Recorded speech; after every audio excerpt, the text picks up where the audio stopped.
morning, students. Today we are going to discuss about India as an agricultural country. What is the development took place in India for the agricultural enhancement? India is mainly an agricultural country.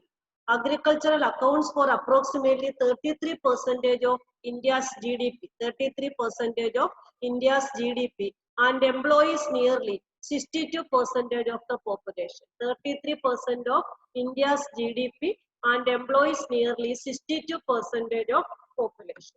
After India's independence, one of the main challenges facing the country was that of producing enough food for the increasing population.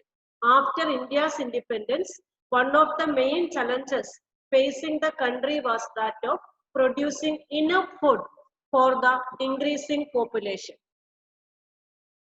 As only limited land is fit for cultivation. India has many land, but many part of the land is already occupied by the forest, rivers, water resources like oceans, ponds, deserts are also there.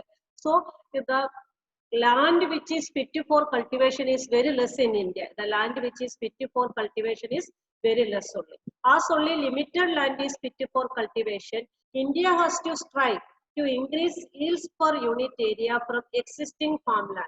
As only limited land is fit for cultivation, India has to strive to increase yields per unit area from existing farmland. The development of several high-yielding varieties of wheat and rice in mid-1960s as a result of various plant breeding techniques led to dramatic increase in food production in our country. Dramatic increase in food production in our country. This phase is often referred to as the Green Revolution. This phase is often referred to as the Green Revolution. Figure 9.3 represents some Indian hybrid crops of high-yielding varieties. This maize and wheat and garden peas. Diagram of this only. Sonalika is the wheat only. So, wheat and rice specially. What are the techniques developed in wheat and rice to increase the enhancement of that? Enhancement of that, what steps are taken, that only we have. To increase what we had done. What is the enhancement takes place in wheat and rice? That only we are going to learn now. During the period 1960 to 2100, already we have learned that in the mid of 1960 only Green Revolution started. During the period 1960 to 2000, wheat production increased from 11 million tons to 75 million tons.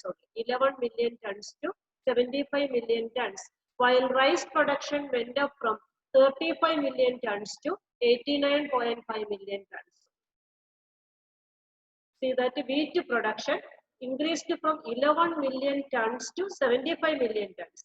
Like that, rice production went up from 35 million tons to 89.5 million tons. This was due to the development of semi-dark varieties of wheat and rice.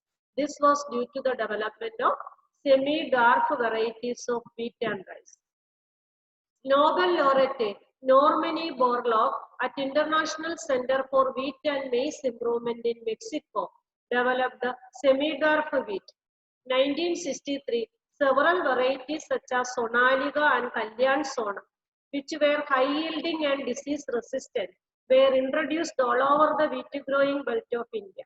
In 1963, several varieties such as Sonalika and Kalyan Sona, which were high-yielding and disease-resistant. Two qualities were there. Sonalika and Kalyan Sona were high-yielding and disease-resistant only. High-yielding and disease-resistant were introduced all over the wheat-growing belt of India. Semi-dwarf rice varieties were derived from IRAT, developed at International Rice Research Institute, IRRI, Philippines, and Taichung Native 1 from Taiwan. The derivatives were introduced in 1966. Later, better yielding semi-dark varieties, Jaya and Ratna, were developed in India only. These two rice are developed in India only. Later, better yielding semi-dark varieties, Jaya and Ratna. Ratna were developed in India. So wheat and rice, one more time we will be see that. During the period 1960 to 2000, wheat production increased from 11 million tons to 75 million tons, while rice production went up from 35 million tons to 89.5 million tons. This was due to the development of semi-dwarf varieties of wheat and rice. Semi-dwarf varieties of wheat and rice. Nobel laureate Norman E. Borlaug. Semi-dwarf varieties invented by Norman E. Borlaug. Developed a semi-dwarf wheat. Semi-dwarf wheat is developed by Norman E. Borlaug. In 1963, several varieties such as Sonalika and Kalyan Sona, wheat, Sonalika and Kalyan Sona, which were high yielding and disease resistant, were introduced all over the wheat growing belt of India. Introduced all over the wheat growing belt of India. Semi-dark rice varieties were semi-dark rice varieties from rice varieties IR8 developed at International Rice Research Institute IRRI, Philippines, Taichu from Taiwan. The derivatives were introduced in 1966. Later, better yielding semi-dark varieties Jaya and Ratna were developed in India. Jaya and Ratna were developed in India. Next one, sugar cane. Sakkaram barberry was originally grown in North India. Sakkaram barberry was originally grown in North India, but had a poor sugar content. And yield. Tropical canes grown in South India, Sakkaram officinarum, had thicker stems and higher sugar content. Two qualities are there for Sakkaram officinarum. Which are the two qualities? Thicker stem is there and the juice is also having higher sugar content. But it did not grow well in North India. Two advantages are there and one disadvantage is there. So what is the advantage? Sakkaram officinarum had a thicker stems and a higher sugar content. Thicker stems and a higher sugar content, but did not grow well in North India. That is the disadvantage. South India only it prefers. Sakkaram barberry, so North India only growing, but it had a poor sugar content only. Sugar getting is very less only, less quantity sugar content. And yield also very less only. From that, what are the byproducts getting? That is also very less only. But it can grow in North India. But tropical grains, that is Sakkaram officinarum, which is growing in South India, which is having thicker stems and a higher sugar content, but did not grow well in North India. These two species were successfully crossed to get sugarcane varieties combining the desirable qualities of high yield. Combining the desirable varieties of high yield, thick stems, high sugar and ability to grow. High yield, thick stems and high sugar and ability to grow in the sugarcane areas of North India. Millets, hybrid maize, jowar and bajra have been successfully developed in India. Hybrid maize, jowar and bajra have been successfully developed in India. Hybrid breeding have led to the development of several high-yielding varieties resistant to water stress only. Hybrid breeding have led to the development of several high-yielding varieties resistant to water stress only. So, two types of sugarcane only we had described here. One is Sakkaram barberry. It can grow in North Indian climate, but it has a poor sugar content and yield. But Sakkaram officinarum stems are thick also and higher sugar content also, high yield also. But it cannot be grown in North. So these two species are successfully crossed. These two genes are crossed. So as a result in new one, all the qualities will be developed. These two species were successfully crossed to get the sugarcane varieties combining the desirable qualities of high yield. Thick stems, high sugar and ability to grow in the sugarcane areas of North. Millets, hybrid maize, jowar, Bajra have been successfully developed in India. Hybrid breeding have led to the development of several high-yielding varieties resistant to water stress. Next one is plant breeding for disease resistant. A wide range of fungal, bacterial and viral pathogens affect the yield of cultivated crop species, especially in tropical climates. A wide range of fungal, bacterial and viral pathogens affect the yield of cultivated crop species, especially in tropical climates. Crop losses can often be significant, up to 20 to 30%, or sometimes even total. Crop losses can often be significant. Loss is also there for the crop because pathogens are there. Which are the pathogens affecting the crop? Fungus, bacteria, virus, like that fungus affecting the cultivated crop species. So crop losses often be significant, up to 20 to 30%, or sometimes even total crops also can be affected by these pathogens. 20 to 30%, sometimes total crops also. Crop loss often be significant, up to 20 to 30%, or sometimes even total in this situation. Breeding and development of cultivars resistant to disease enhances food production. This also helps reduce the dependence on use of fungicides and bactericides. This also helps reduce the dependence on use of fungicides and bactericides. Resistance of the host plant is the ability to prevent the pathogen from causing disease and is determined by the genetic constitution of the host plant. Resistance of the host plant is the ability to prevent the pathogen from causing disease and is determined by the genetic constitution of the host plant. Before breeding is undertaken, it is important to know about the causative organism.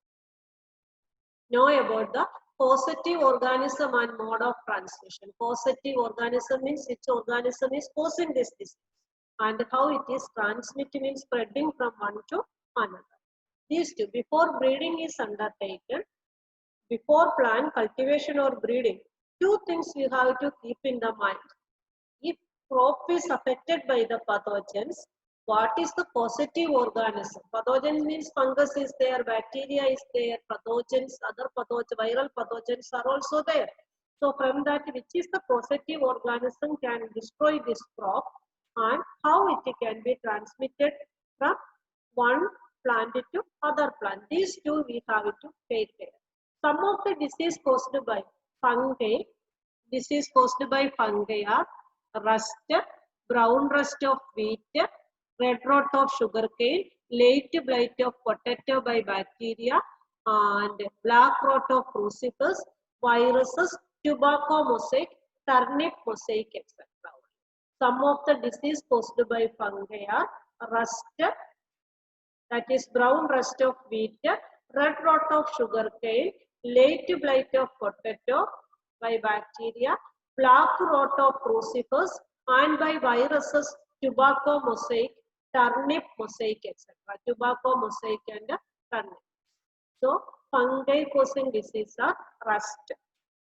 In rust also, brown rust of wheat, red rot of sugarcane, late blight of potato, and by bacteria, which are the disease causing, black rot of crucifers, and by virus, tobacco mosaic and turnip. This portion is very important. Only you read it once, because objective question can be asked from this.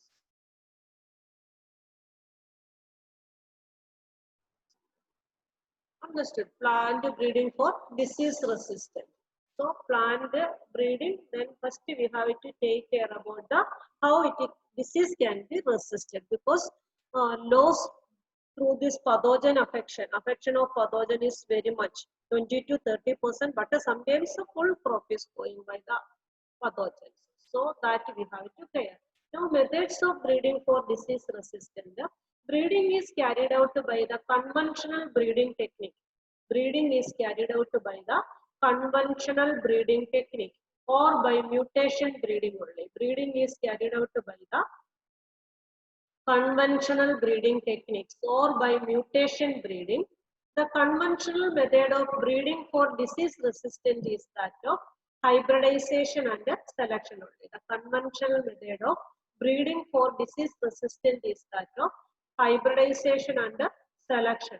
Hybridization and selection only. The conventional method of breeding for disease resistant is that of hybridization and selection.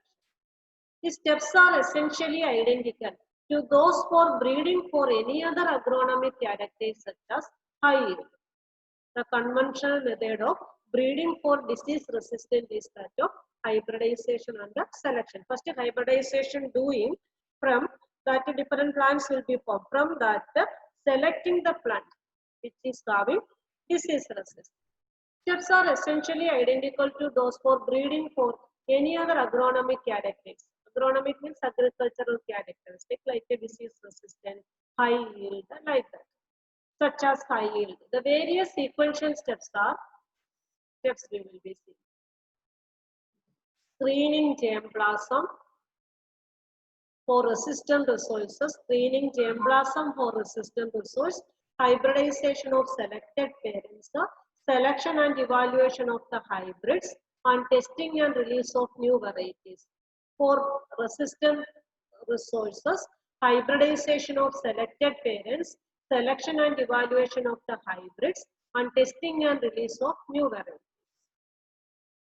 So, some crop varieties bred by hybridization and selection for disease resistance to fungi, bacteria, viral disease are released. Some crop varieties bred by hybridization and selection for disease resistance to fungi, bacteria and viral disease are released. So this table 9.1 sometime, one time see that.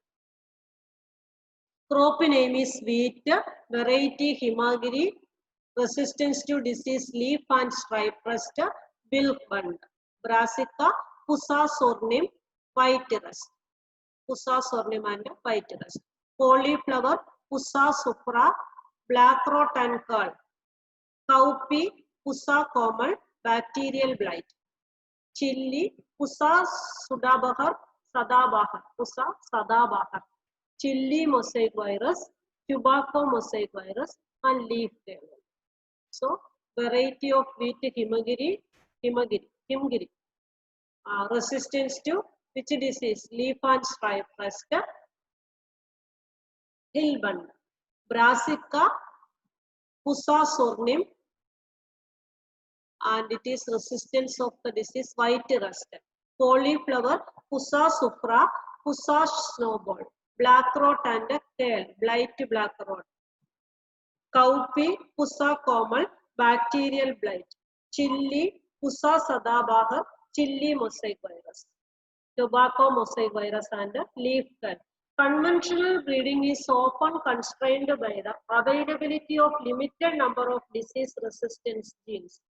Conventional breeding is often constrained by the availability of limited number of disease resistant genes that are present and identified in various crop varieties or wild relatives. Inducing mutations in plants through diverse means and then screening the plant material for resistance sometimes leads to desirable genes being identified. Plants having these desirable characters can then be either multiplied directly. Some plants are having desirable characters like that origin itself.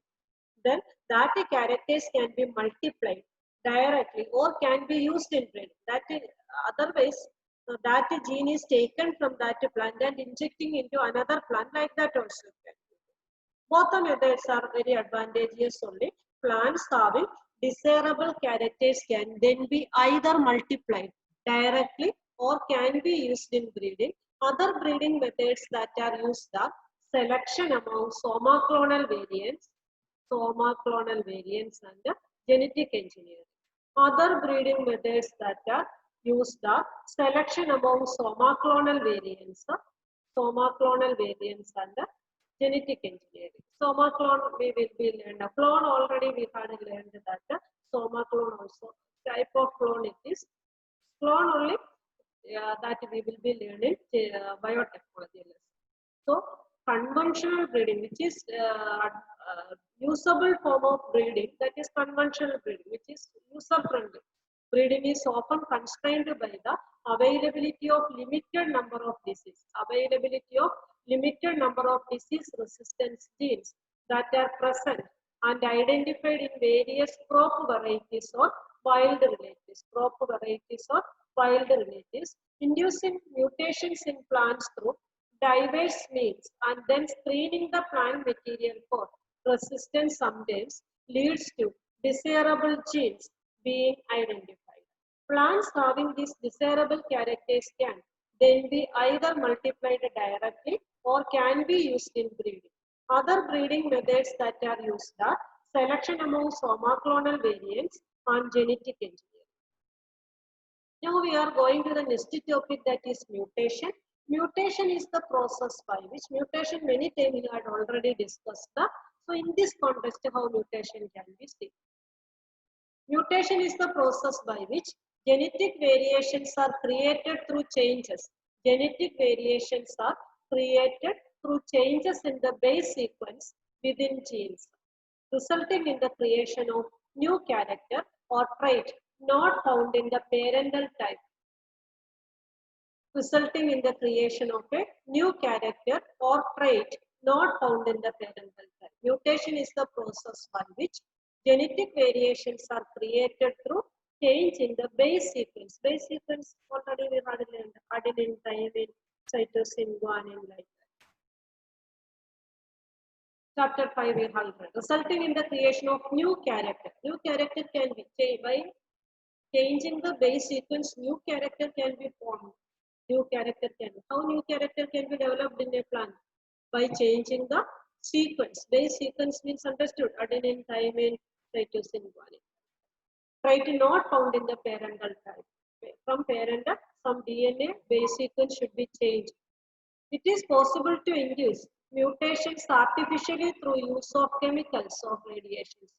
It is possible to induce mutations artificially through use of chemicals or radiation like gamma radiations, and selecting and using the plants that have the desirable character as a source in breeding. This process is called the mutation breeding only. This process is called the mutation breeding. In mung bean, resistance to yellow mosaic virus and powdery mildew are induced by the mutation. In mung bean, resistance to yellow mosaic virus and powdery mildew were induced by the mutations. In mung bean, resistance to yellow mosaic virus and powdery mildew were induced by mutations.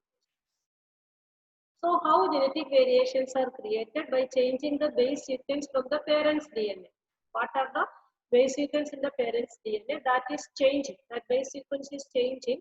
Then offspring new characters can be developed. It is possible to induce mutations artificially through use of chemicals or radiations. By use of chemicals or radiations, and selecting and using the plants that have the desirable character as a source in breeding.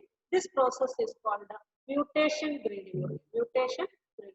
In mung bean, resistance to yellow mosaic virus and powdery mildew were induced by mutations. In mung bean, resistance to yellow mosaic virus and powdery mildew. Several wild varieties of different cultivated species of plants have been shown to have certain resistant characters but have very low yield. Hence, there is a need to introduce the resistance genes into the high-yielding cultivated varieties. Resistance to yellow mosaic virus in bindi was transferred from a wild species and resulted in a new variety of Abolmoschus esculentus called Parfani Kranti. Kranti means revolution. Several wild varieties of different cultivated species of plants have been shown to have certain resistant characters but have very low yield. Some are having resistant characters, some are having very low yield. So genes of these two plants are combining with the newly forming plants having all the characteristics. Hence, there is a need to introduce the resistant genes into the high-yielding cultivated varieties. Resistance to yellow mosaic virus in Bindi, that is Abolmoschus esculentus, was transferred from wild species because this wild species is giving more yield.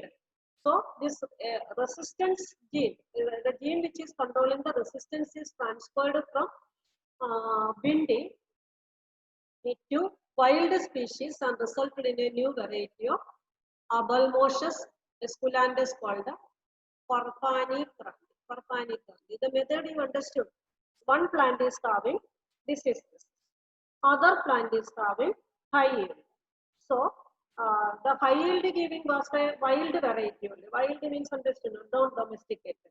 And so from domesticated variety of Bindi, this resistance of the gene is taken and introduced into the wild species. That wild species which is already having high yield. So that plant is now having both disease resistant as well as high yield. Understood? All the above examples involve source of resistance genes that are in the same crop species which has to be bred for disease resistance or in a related wild species Transfer of resistance gene is achieved by sexual hybridization.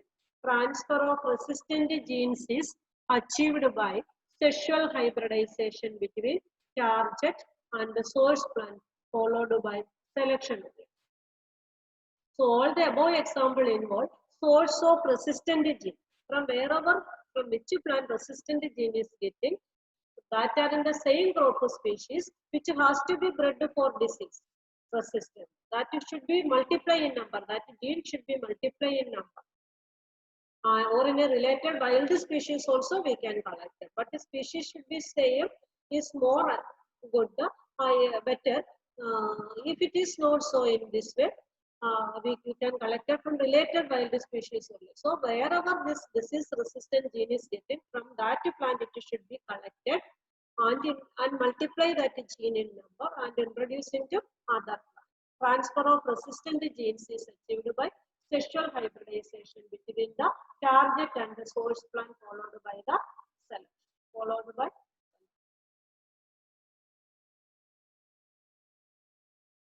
Mutation. This table also can be asked as objective questions, and subjective questions also can be asked.